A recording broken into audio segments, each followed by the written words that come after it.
Hi అండి, అందరికీ నమస్కారం. Welcome back to my channel. ఇప్పుడే అందిన వార్త. వీటన్నిటి ధరలు తగ్గింపు చంద్రబాబు కీలక ప్రకటన అయితే చేశారు. పూర్తి వివరాలు వీడియోలో తెలుసుకుందాం. వీడియోని ఎక్కడ కానీ స్కిప్ చేయకుండా ఎండ్ వరకు చూడండి. అప్పుడే పూర్తి ఇన్ఫర్మేషన్ అంతా అవుతుంది. వీడియోకి ఒక లైక్ చేయండి ఫ్రెండ్స్. ఇక వీడియోలోకి అయితే వెళ్ళిపోదాము. సామాన్యుల కోసం నిత్యావసర వస్తువుల ధరల నియంత్రణకు సీఎం చంద్రబాబు కీలక నిర్ణయం అయితే తీసుకోబోతున్నారు. ఏపీలో అధికారం చేపట్టిన నాటి నుండి సామాన్య ప్రజల సంక్షేమమే ధ్యేయంగా పనిచేస్తున్న చంద్రబాబు తాజాగా సామాన్య ప్రజలపై నిత్యావసర వస్తువుల ధరాఘాతం తగ్గించేందుకు సంబంధిత శాఖల అధికారులతో మంత్రులతో కలిసి సమీక్ష సమావేశం అయితే నిర్వహించారు. ప్రస్తుతం ఉల్లిపాయలు, కూరగాయలతో పాటు కందిపప్పు, చింతపండు వంటి నిత్యావసర వస్తువుల ధరలు బాగా పెరిగిపోయాయి. సామాన్యులు కొనుగోలు చేయనంతగా నిత్యావసర సరుకుల ధరలు అయితే పెరిగిపోయాయి. నిత్యావసర వస్తువుల ధరలపై చంద్రబాబు సమీక్ష అయితే చేస్తున్నారు. దీంతో నిత్యావసర సరుకుల ధరలు తగ్గించేందుకు అవసరమైన చర్యలు తీసుకోవాలి అని అధికారులను సీఎం చంద్రబాబు ఆదేశించారు.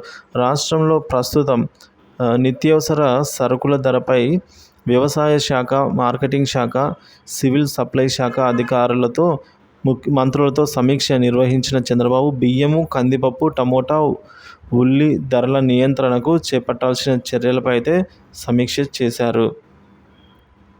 సో ఈ విధంగా పప్పులు, కూరగాయలు, ఉల్లిపాయల ధరలకు నియంత్రణ. డిమాండ్కు సరిపడా సరఫరా లేక కందిపప్పు ధర అంతకంత పెరుగుతోంది అని అధికారులు తెలిపారు. అలాగే టమోటా, ఉల్లిపాయల ధర ఒక్కోసారి అనూహ్యంగా పెరగడం వల్ల ప్రజలపై విపరీతమైన భారం పడుతోందని అధికారులు వెల్లడించారు. సామాన్యులపై ధరల భారం తగ్గించేలా ధరల నియంత్రణకు ఏ చర్యలు తీసుకోవాలి అనే దానిపై సరైన ప్రణాళికతో రావాలి అని సీఎం అధికారులకు సూచించారు. నిత్యావసర వస్తువుల ధరల నియంత్రణకు ఆయా సరుకుల దిగుమతుల కోసం అవసరమైన చోట్ల కేంద్రంతో కూడా సంప్రదింపులు జరుపుదాము అని సీఎం అన్నారు.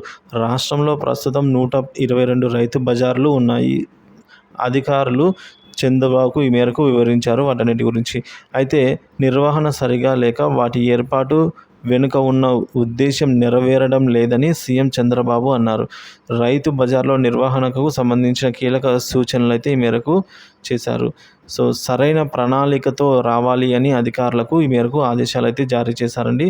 ధరలు పెరగడానికి గల కారణాలను, ధరలను తగ్గించే విధానాలను, అవసరమైన ప్రత్యామ్నాయాలను అధికారులు అన్వేషించాలి అని సరైన ప్రణాళికతో రావాలి అని చంద్రబాబు సూచించారు.